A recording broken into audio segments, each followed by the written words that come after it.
Welcome everybody to this week's Skirmishes. We had a short night due to everybody really wanting to play frontlines, so I have only a couple battles for you today. Battle number 1, here we have on Ruinberg. We have a fairly heavy setup we're going against. We have 2 Croms and a T-37, 430-485s. They have 2 KV-2s and a Tiger 131. Their fast tank is a T-37. So the initial call is going to be for my light tank and the 2 Crommies to go to the middle. I'm hoping they'll run into the light tank and be able to take him out before anybody else is ready. The 30-45s we're going to send to the village. While the Crommies and the T-37 are in the middle, I'm hoping that they'll be able to spot the 1-2 line if something goes that way. Right off the bat we spot the T-37. I tell my guys to kill him, and if you look, they go inside the road, which is excellent. That prevents anybody who might be in the field from getting shots on them, and they take out the T-37 and they get back into their scouting role. So yeah, I'm a little concerned about the 1-2 line. I'm not greatly concerned about it, but just a little. The Tiger 131 being out here, that's a good thing. I would love to know where the KV-2s are.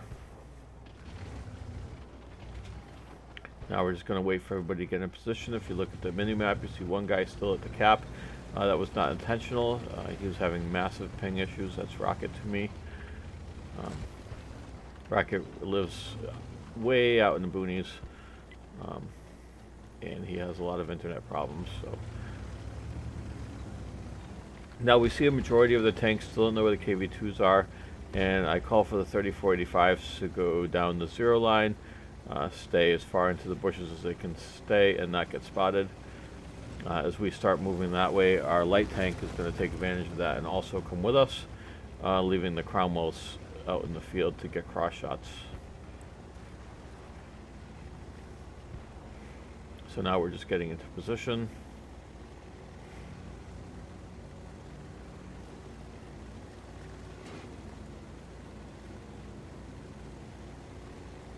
Now we're going to turn and see what kind of shots we can get.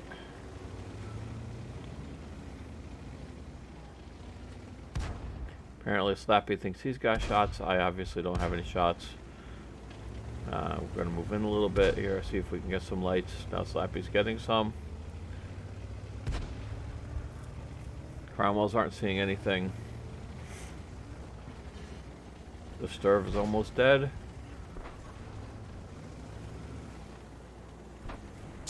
There, I finally have a chance on somebody that pokes. So this is all about map control. They isolated themselves into that one little itty bitty portion of the map, except for those KV-2s that we just lit. I'm trying to launch an RD here, they launch an RD at me. So I try to launch one back at them. Tried to predict where the KV-2 was going. And as I said, because they bottled themselves into this little itty bitty corner, we can come at them from multiple angles. Although there you saw Master Sergeant Coffee in the back got KV-2'd. He was partially all by himself, so that was a problem.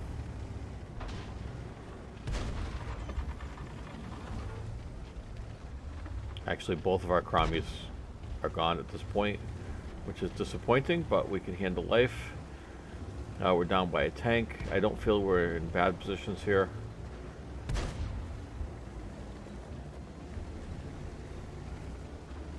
So the trick is to get shots on these guys without getting shot by the KV-2s. Slappy's going to try to circle around and flank the KV-2s, see if he can get shots into their back end. This guy pokes one too many times in the same spot. Skynet Steel takes a shot from the KV-2. That means we have a little bit of time to get in there and get a shot in.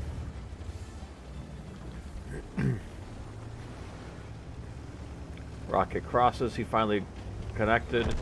At this point in time, he's complaining about not having control of his tank. He gets into a decent position, receives a couple shots, and I think he was unable to fire at this point, so he couldn't kill that other. And I take a shot from a KV-2. Now, since I know he just fired, I've got plenty of time. So I stay out in the open because I have time. I saw the other one fired now, and I missed a shot. And I'm going to take one more, and then I'm going to get safe.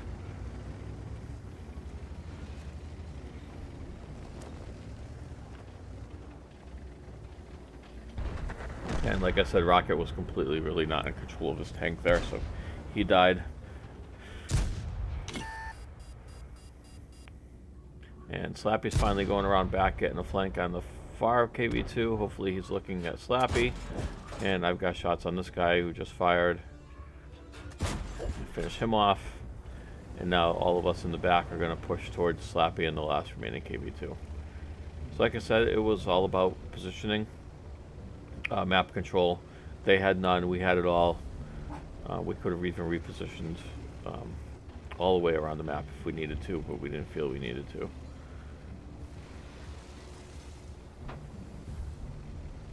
And Slappy and Sky finish off the last KV2.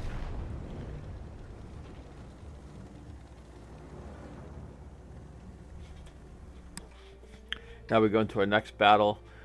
Here we are on Karelia, and so this is almost an opposite of the last one. In this one, we're going against 7 Cromwells and Cromwell Bs, and we're all in 3045s with one Type 64. So they are way faster than us. So generally speaking, if a team is that much faster than you, you don't want to get caught out in the open anywhere. You always have to be able to get back to cap. In this case, we're going to give up map control to a certain extent. You'll see what I mean in a second. We're going to camp. I hate camping, but there's times when there's a call for it. We have heavier armor than them, and they can outrun us at any chance. So we put our Type 64 in the middle to spot. Just want to try to see where they are. Fully expect them to go to the hill. I also expect to see possibly them to come from the left side. I don't really expect them to run in from the middle, although that's a possibility with some teams as well. And notice we're going to stay grouped. I don't spread us out all around the entire cap. If they come from any side, we can stay as a group and overmatch them. And the idea here is you can see some of the guys are shooting because the tanks that were lit were within their render range. They aren't within my render range, so I don't have a shot. And the game is patience.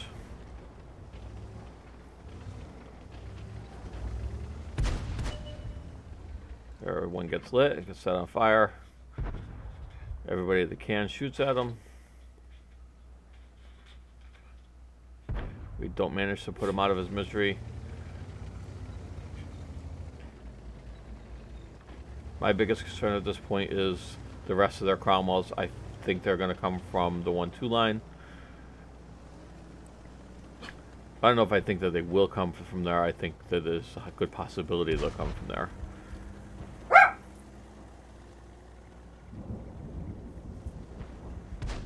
And now it's just a matter of being patient, waiting for them to reveal themselves. So I said map control, that we really only have this little tiny corner, but the thing is, we can see most of the map. So Minidump can see all the way across. What we can't see is if they attack us down the 0 JK line, but we do have vision up this 1-2 line.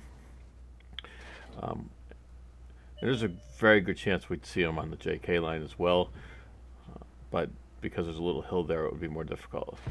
This guy gets lit. If you see, he stayed in the open a lot longer than one might normally expect. That's because as we turn around, he was launching his arty strike at Mungs there. So he got lit and lit Mungs, launched the arty, and then got dead, but got the arty off. Now we got 3 tanks over here. We'll take shots of opportunity. Because they're all hiding, it's very difficult to get focus fire, and we're not all in one spot, so that makes it more difficult. I receive a shot from the hill. Very important when you have a setup like this that I failed to do is be conscious of those guys on the hill. If they're any good and can focus fire, you can lose a lot of health really quickly just by getting lit from the other guys.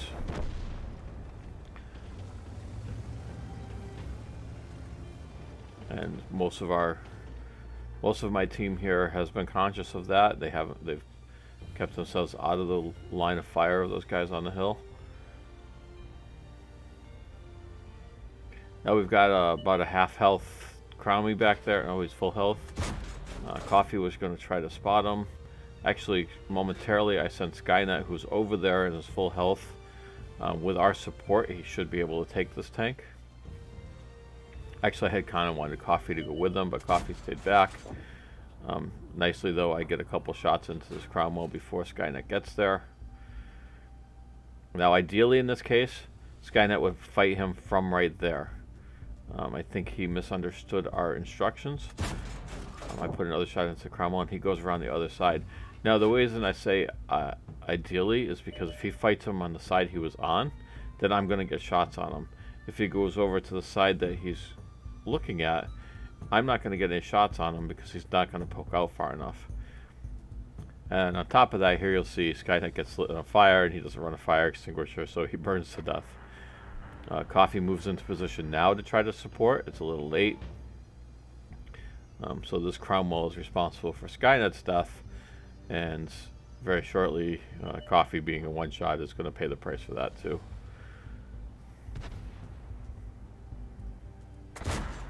Coffee dies. I missed the shot. RNG on that one. Shoot the rock.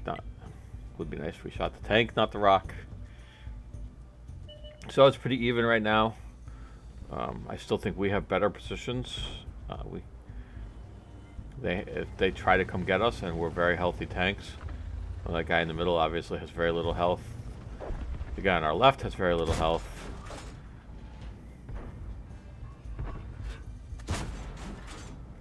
And that Cromwell gets away unscathed.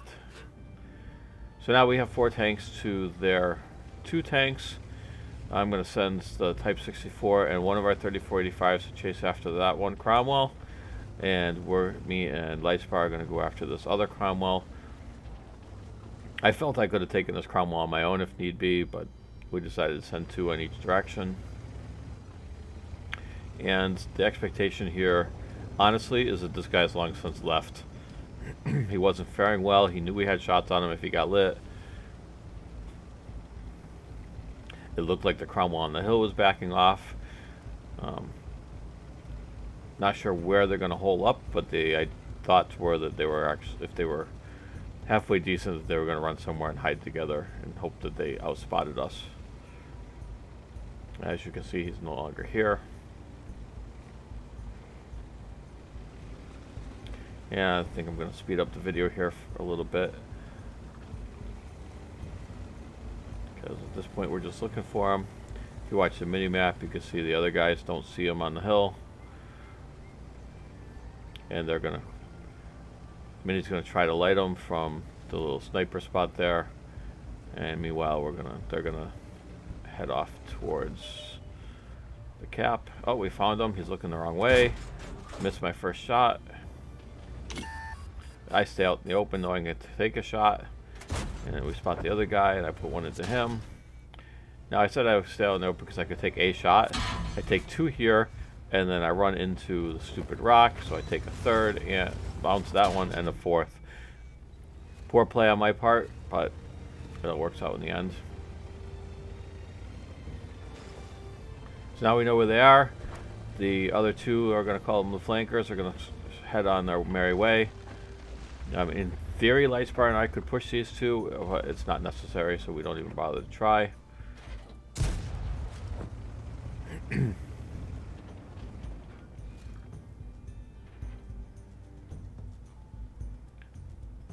as you saw there, they lost some unnecessary health.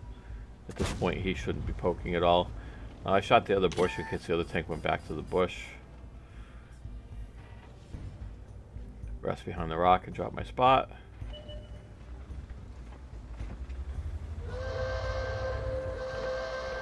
And now Mini's getting close to them. I think at this point they see him and they turn to fight him. They don't know about the other trailing 3045. He backs up into both Lightspar and me and takes a beating for it. So he knew we were there, so he probably should have been a little more careful about where he was backing up to get positions to fight Mini. See, he did that again and he got lucky that time. Not to say that everybody can be conscious of everything at all times, but if he knew we had shots on that position, so taking a little more care at that point wouldn't have been a horrible thing.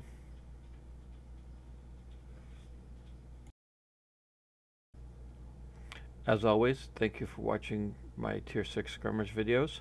I hope that my insights and seeing the various positions on the map helps you to get better at this mode of the game.